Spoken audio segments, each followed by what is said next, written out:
The man opens the sniper rifle. He loads two 9.3mm armor-piercing rounds into the chamber. He then hides himself in a sand trap, armed with a flamethrower. He hid behind a sandy slope a short distance away. They waited in the desert for 2 hours. They finally waited for the truck loaded with millions of dollars in cash. Looking at the road in front of them, which was flooded with sand, the driver of the truck realized something was wrong. Then he swung the handle, the camera on the roof of the car, to observe the situation in the distance. But after some observation, did not find any abnormality. Unsure, he proceeded cautiously. But as soon as the car reached the sand, it sank in. He panicked and tried to back out of the car. But after some maneuvering, the vehicle did not go out. Instead, it sank deeper. When Kung saw this, he aimed at the tires and pulled the trigger.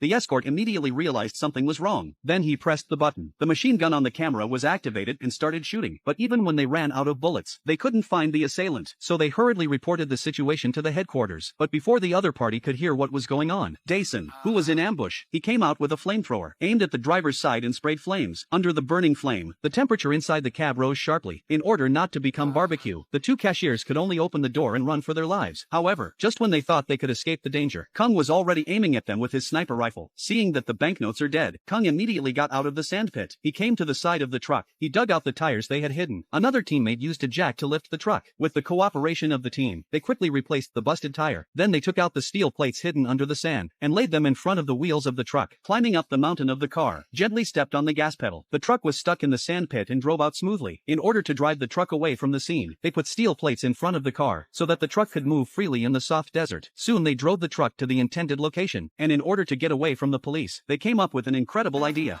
They drove the car into a sandpit dug in advance. As soon as the car stopped, they started to work together. One of them climbed up the scaffolding and placed the steel plates neatly. The other one quickly spread sand on the steel plate in order to hide the traces of manual labor. They even prepared a helicopter in advance. As the helicopter reached the top of the sandpit, in just a few minutes, the wind from the propeller made the sand around by the wind from the propellers.